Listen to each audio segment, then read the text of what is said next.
Selamat pagi Indonesia. Anda menyaksikan seputar Bali terkini pukul 10 WITA. Bersama saya Agus Jagatraya. Masyarakat konsumen di Bali diminta tidak tergiur dengan beras kualitas bagus atau premium yang dijual dengan harga yang murah.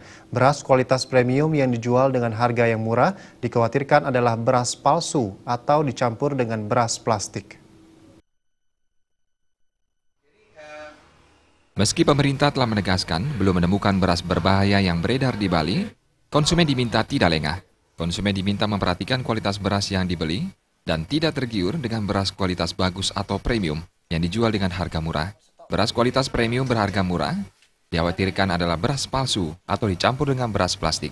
Himbauan tersebut diikuti rumah makan di Kota Denpasar, salah satunya rumah makan Jugu Jigu. Rumah makan ini sangat berhati-hati dalam membeli bahan baku makanan, terutama beras.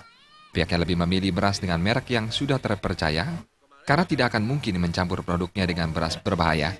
Pihaknya bahkan tidak tergiur dengan merek lain, meski ditawarkan dengan harga yang jauh lebih murah. Yang bisa saya lakukan adalah produk yang sekarang yang saya pakai dengan merek tertentu yang sudah tahu memang produk ini bagus dan aman. Jadi mungkin saya tidak tergiur untuk mencoba merek lain atau tawaran yang lebih murah itu. Jadi kita tetap pertahankan apa yang sudah kita gunakan sekarang.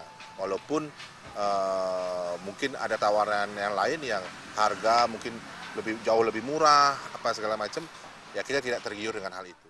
Untuk menghindari bahan berbahaya, pihaknya juga melakukan kontrol ketat terhadap bahan baku dan menu-menu yang ditawarkan untuk mempertahankan kualitas dan kepercayaan konsumen. Pujiantini dan Bagus Suryadi, Bali TV. Pemirsa, demikian seputar Bali terkini kali ini. Nantikan informasi menarik kami lainnya dalam seputar Bali terkini 1 jam mendatang. Salam Indonesia.